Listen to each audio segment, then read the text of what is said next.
He woke up, this time for real. The room was the same. Bed, walls, the half-open window. But the air wasn't like before. Heavy, pressurized, still. On the clock beside his bed, time had frozen, 3:33 a.m. And in the mirror across the room, the image was there again. Eyes, slowly, starting to move.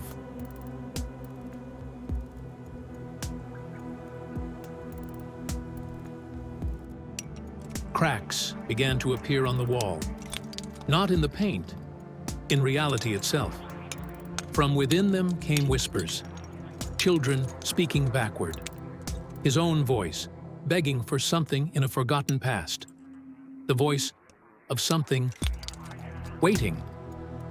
He stepped closer, but the cracks pulled away.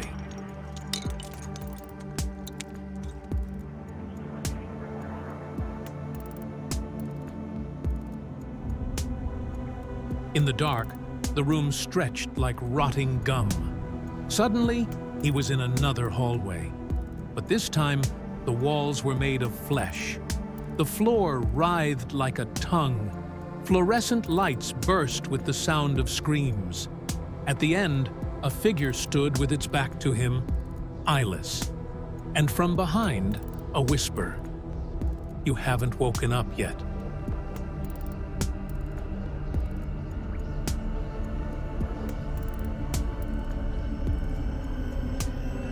He looked up.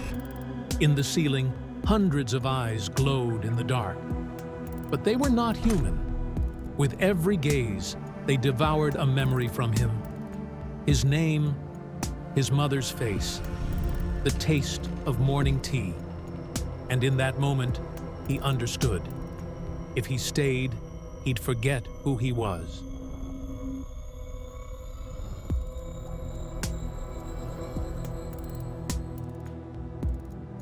He ran.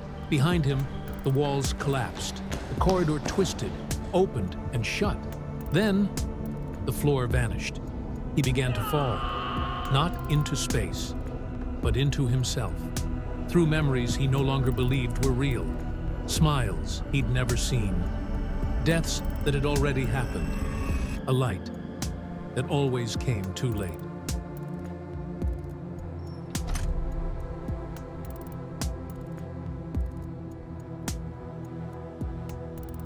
He arrived at a place with no up, no down.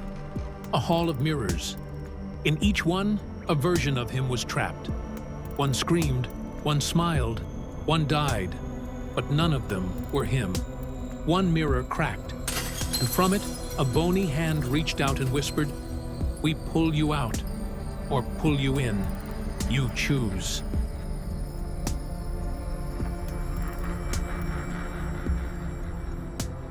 He understood now. To return, he had to give something up. A feeling, a memory, perhaps the dream itself. Faceless beings circled around him. Each held a basket filled with things that could be taken. He looked once at the image of his mother and closed his eyes.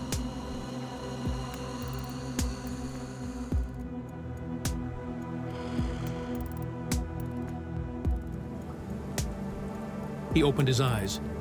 This time, the room was cold, quiet, real. No mirrors, no painting.